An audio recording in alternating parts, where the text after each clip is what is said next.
I bought my mom a house and paid all the bills, but at a family gathering, she said, "You give us nothing but headaches." Everyone sided with her until I announced that I would no longer be paying for their luxurious lifestyle. I could still hear the echo of my mother's words long after they had been spoken. "You never give us anything but headaches." The dining room had fallen into a heavy silence, my family looking anywhere but at me. My uncle stirred his coffee, my aunt shifted in her seat, and my cousins suddenly found their phones fascinating. But no one, not a single one of them, spoke up for me. The sting of it burned deeper than I wanted to admit. I had bought this house for my mother. I had covered every bill: electricity, water, groceries, even the internet my younger cousins used to stream their favorite shows. I had made sure she never had to worry about money, never had to choose between a warm house and a full fridge. And yet, in front of the entire family, she had tossed me aside like I was nothing. I clenched my hands under the table, forcing my face to stay neutral. I wouldn't give them the satisfaction of seeing me break. "That's not fair, Mom," I finally said, my voice calm but firm. "I pay for everything. This house, the bills, the food. And you never let us forget it," she snapped, cutting me off. "You act like you're doing us a favor, but a real daughter wouldn't keep score." A real daughter. I swallowed the lump in my throat and let my gaze sweep across the room. My brother, Mark, sat back in his chair, arms crossed over his chest, his face unreadable. My sister-in-law avoided my eyes. My cousins kept quiet. No one was on my side. I took a deep breath. "Okay," I said. My mother frowned. "Okay, what?" "Okay," I repeated, standing up and pushing my chair back. "If my help is such a burden, then I won't burden you anymore." The room tensed. My mother's lips parted slightly, as if she'd expected me to argue, to grovel for some scrap of appreciation. But I was done begging for something I should have been given freely. "I'm done paying for this house. I'm done covering your bills. I'm done funding this entire family while being treated like an outsider." My uncle coughed awkwardly. My aunt's eyes widened. Mark finally sat forward. "Hold on." "No," I cut him off, shaking my head. "You all sat here and let her say that to me. You all let her pretend like I'm nothing but a nuisance. So fine, let's see how you do without me." I grabbed my purse and turned to leave. And then the panic set in. I walked out of that dining room with my head held high, but the moment I stepped outside, my hands started shaking. My breath came quicker than I wanted, my heart pounding against my ribs. I had done it. For the first time in years, I had set a boundary. And yet, instead of feeling free, all I felt was hollow. I got into my car, gripping the steering wheel so tightly my knuckles turned white. I knew what was coming next. My mother would twist my words, the family would rally around her, and soon enough, I'd be painted as the selfish, ungrateful daughter who abandoned them. But this time, I wouldn't let them pull me back in. My phone buzzed. "Mom, come back inside.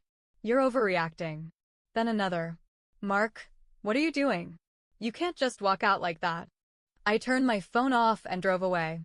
For the next few days, the silence from my family was deafening. No calls. No texts. Nothing. It was eerie, like the calm before a storm. Then, on the third day, the messages started flooding in.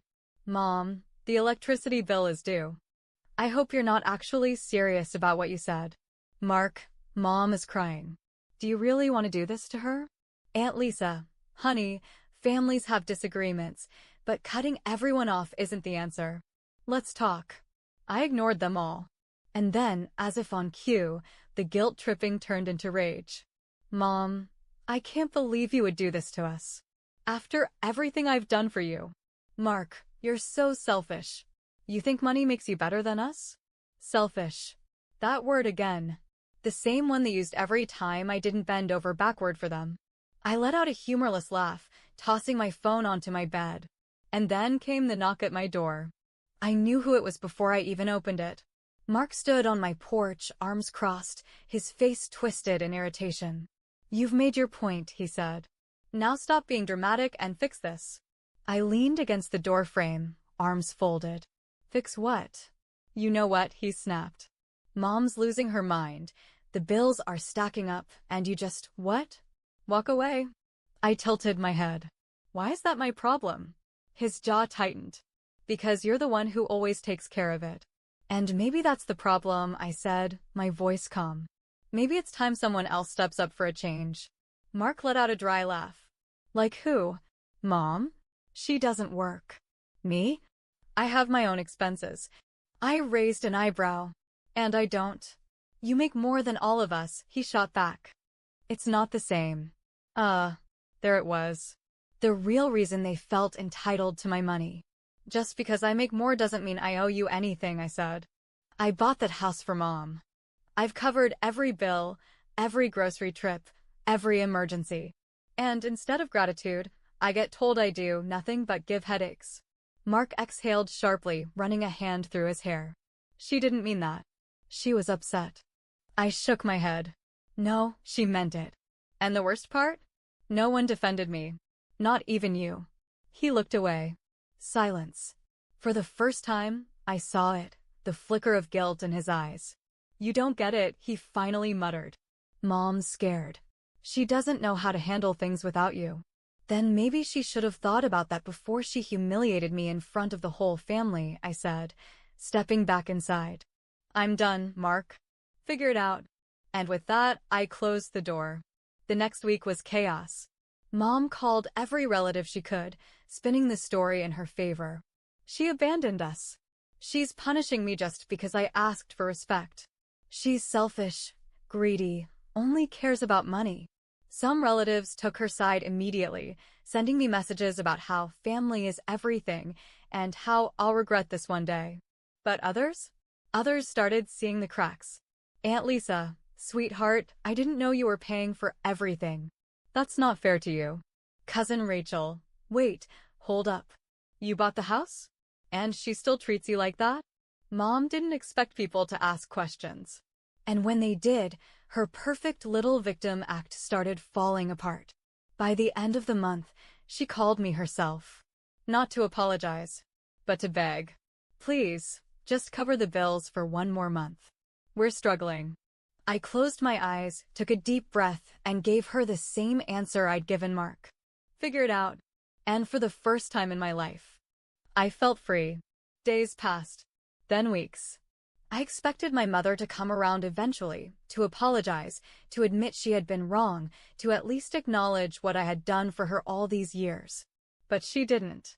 Instead, she doubled down. I started hearing things through the family grapevine. How I had turned my back on my own mother. How I had forced her into financial ruin. How I was so full of myself that I thought money could replace love and family. And my personal favorite, how she raised a selfish, ungrateful daughter who abandoned the woman who gave her life. It was laughable, really. I had done everything for her.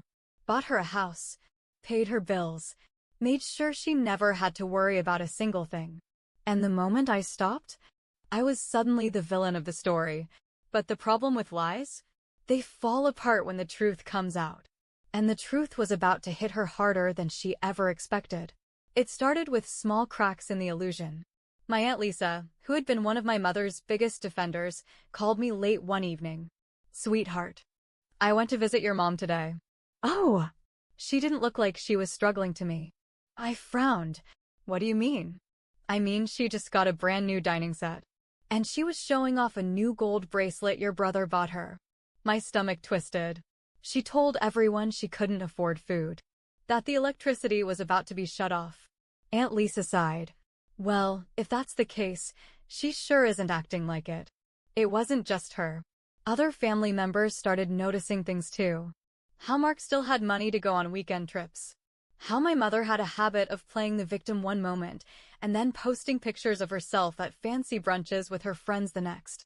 And finally, the real bombshell came when my cousin Rachel called me. Hey, do you know how much your mom is charging Mark for rent? What? I heard from his wife that he's only giving her $100 a month. I nearly dropped my phone. $100? I had been paying everything for that house, covering thousands of dollars a month, and the moment I left, Mark, who had a full-time job, was giving her $100. That was it. I had spent my whole life being the family's personal bank, taking on their burdens, sacrificing my own comfort so they could live easily. And now, the moment I walked away, they weren't suffering, they were choosing to act like they were because they expected me to come crawling back. I was done. That Sunday, I went back to the house for the first time in weeks. The moment I walked in, my mother's face twisted into an expression I knew too well, displeasure mixed with triumph. She thought I was here to apologize. Mark leaned against the kitchen counter, arms crossed. Smug. I almost laughed. I took a slow breath and set my purse down. I want to make something clear, I said, my voice calm but firm. I am never paying for anything in this house again. My mother scoffed. Oh, please, we all know you'll come crawling back. You need us. Mark smirked. Yeah, you're not gonna let Mom suffer, we all know that. I tilted my head, giving him a long, measured look. How much rent are you paying, Mark? The smirk vanished. What? You heard me. He looked at Mom, then back at me. That's none of your business. Oh, but it is my business, I said, stepping closer. You see, I've been hearing some interesting things lately. Like how you've been giving Mom a whole $100 a month. My mother stiffened. Who told you that? Does it matter? I said, folding my arms. You've been telling the whole family that you're suffering. That you're on the verge of financial ruin. That I abandoned you. Meanwhile, Mark is giving you pocket change while you're out buying gold bracelets. Mark's face was turning red. That's what? I cut him off. Fair? Reasonable? Because if that's the case, then my money should have been more than enough to last you for years. My mother's mouth opened, then closed. Silence. I let it stretch for a long moment before I spoke again. I'm not coming back, Mom, I said quietly. Not to this. Not to being used. Not to being disrespected after everything I've done for this family. I was your daughter, not your retirement plan. And if you can't see that, then that's not my problem anymore. For the first time, I saw something in her expression that I hadn't seen before. Not just shock. Not just anger. Fear. Because she knew, really knew, that I wasn't bluffing this time. And she had no backup plan. I picked up my purse and headed for the door. Mark finally snapped out of his silence. You're just gonna leave us like this? I turned back, meeting his eyes. You left me a long time ago, I said simply. Then I walked out, leaving them to clean up their own mess. And this time? I didn't look back. The silence was deafening. For years, my phone had been flooded with messages from my family, requests for money, guilt-tripping, complaints about how I never did enough. But after that night, it was as if I had been erased from their world. No desperate texts from my mother. No angry rants from Mark. Nothing. And for the first time in my life, I felt free. I thought I would feel guilty. That maybe I would wake up in the middle of the night wondering if I'd made a mistake. But instead, every morning I felt lighter, as if I had finally stepped out of a cage I didn't even know I was locked in. I went out with friends without calculating how much I had left after covering my mother's bills. I bought myself new clothes without hearing my mom's voice in my head telling me that wasting money on myself was selfish. I even booked a trip, something I had never allowed myself to do because every spare cent had gone to keeping my family comfortable. And yet, despite my silence, I knew they were struggling. My cousin Rachel kept me updated, though I never asked her to. Mark is losing it. Your mom told him he has to pay the full rent now, and he's furious. I smirked. Oh, you mean like a normal adult? Exactly. He's been trying to guilt-trip the rest of the family into helping, but no one's falling for it. Good. And my mother? She was still trying to save face, but cracks were showing. She stopped going out as much. She's been telling everyone that you abandoned her, but even Aunt Lisa is starting to question her story. People are realizing she had it good with you and threw it away. That should have made me feel vindicated. But it didn't. Because deep down, I knew that no matter how bad things got for them, my mother would never admit she was wrong. She would rather struggle. She would rather lose everything than admit that she had pushed away the one person who had done everything for her. And honestly, that wasn't my problem anymore. The phone call that changed everything. 3 months passed before I finally heard from her again. It was late. I had just gotten home from dinner with friends, something I had been doing more of lately. It felt good to have a life outside of my family's constant demands. My phone buzzed. Mom. I stared at the screen, my heart beating a little faster. I could ignore it. I should ignore it. But against my better judgment, I answered. Hello? There was silence on the other end for a long moment. Then, a heavy sigh. You really meant it, didn't you? I swallowed. Yes, Mom. I did. Another silence. Then, a bitter laugh. I didn't think you had it in you. Well, I did. So that's it? You just... What? Pretend we don't exist. I sighed, rubbing my temple. I don't pretend anything, Mom. You made it clear how you saw me. I was just the one paying the bills. And the second I stopped, you threw me away. I didn't. You did. Silence. Then, finally, she spoke. I'm struggling. I closed my eyes. I know. You could fix this. Just help out a little. Just for a few months until we figure things out. No. Her voice hardened. You're really going to let your own mother suffer? And there it was. The guilt. The same weapon she had used my entire life. But this time, it didn't work. Mom, I said quietly, I already gave you everything I could. And it was never enough. It was never going to be enough. If I gave you money now, what would change? In 6 months, you'd be right back where you are now, asking for more. It's different this time. No, it's not, I said, cutting her off. And deep down, you know that. She was silent. You never planned for a future without me paying for everything, I continued. And now you're realizing that was a mistake. But it's not my mistake to fix. Her breath hitched slightly, and for a second, I thought she was going to cry. But when she spoke again, her voice was cold. Fine. If you want to be heartless, then don't expect to be welcomed back when you finally come to your senses. I let out a slow breath. I won't. And then, for the first time in my life, I hung up on her. The realization. I stared at my phone for a long time after that call. I had expected to feel guilty. To feel that old familiar ache in my chest, the one that had kept me tied to my family for so long. But all I felt was peace. Because this time, I hadn't let her manipulate me. This time, I had chosen me. And maybe, just maybe, that was the greatest victory of all. Weeks passed, then months. I kept waiting for the guilt to creep in, for the crushing loneliness that my mother had promised I would feel. But it never came. Instead, I felt something I hadn't felt in years. Relief. For the first time in my life, I wasn't waking up with a tight knot of anxiety in my chest, wondering what financial crisis my family was going to throw at me next. I wasn't checking my bank account every day, calculating how much I could spare before they came asking for more. I was free. And I wasn't just surviving, I was living. I started traveling, something I had never allowed myself to do before. I went to Italy, sat at a small cafe in Rome, and let the sun warm my skin. I took a weekend trip to the mountains, hiked through trails I never thought I'd have the time or money for. I decorated my apartment, turning it into a home that finally reflected me, not a life sacrificed for others. I went out with friends, laughed until my stomach hurt, and didn't have to justify spending money on myself. And the best part? I didn't have to explain myself to anyone. No one was watching my every move, judging me for what I did or didn't do for them. No one was keeping a mental tally of what I owed them. I was done being my family's human bank account.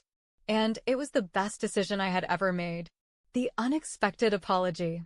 One evening, as I was sitting on my balcony sipping a glass of wine, my phone buzzed. I glanced at the screen. Mark. I almost didn't answer. Almost. Curiosity got the better of me, and I swiped to accept the call. Hey, he said, his voice quieter than I'd ever heard it. Hey. There was a long pause. Then, finally, I screwed up. I blinked. Come again. He let out a heavy sigh. I should have had your back. That night, at the family dinner, when Mom humiliated you.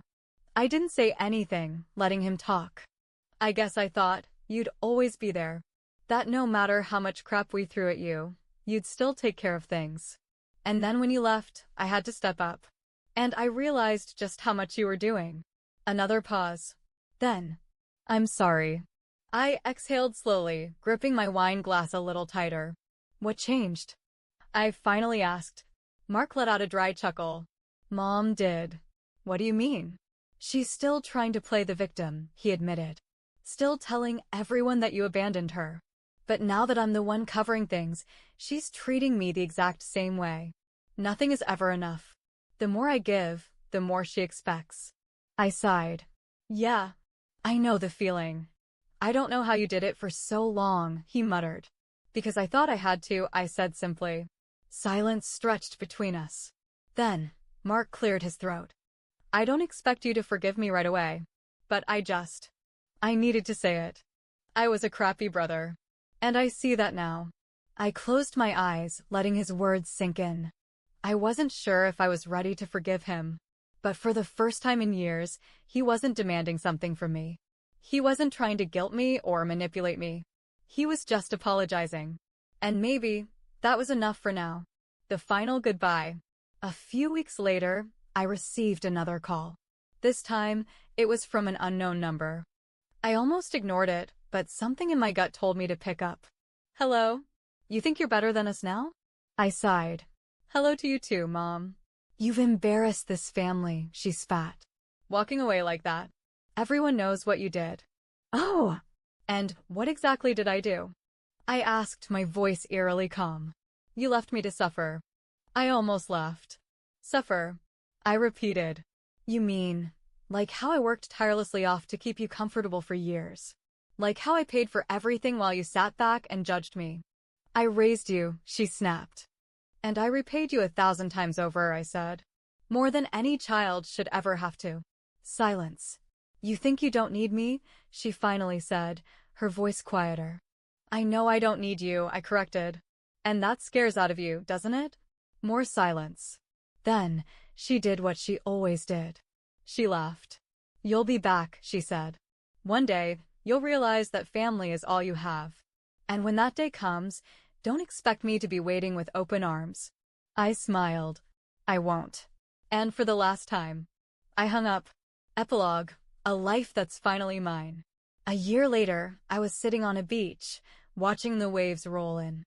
I had moved to a new city, started a new life, found happiness in the quiet freedom of having no one expecting anything from me. My mother had tried a few more times to reach out, always with the same manipulation, the same guilt-tripping. I never answered. Mark and I were talking again, slowly rebuilding what had been broken. He had learned his lesson the hard way, and while I wasn't sure we'd ever be close, I appreciated his effort. And me? I was finally, truly happy. No more being the family bank. No more being the scapegoat. No more living my life for everyone but myself. I took a deep breath, letting the salty air fill my lungs. I was free, and I was never going back.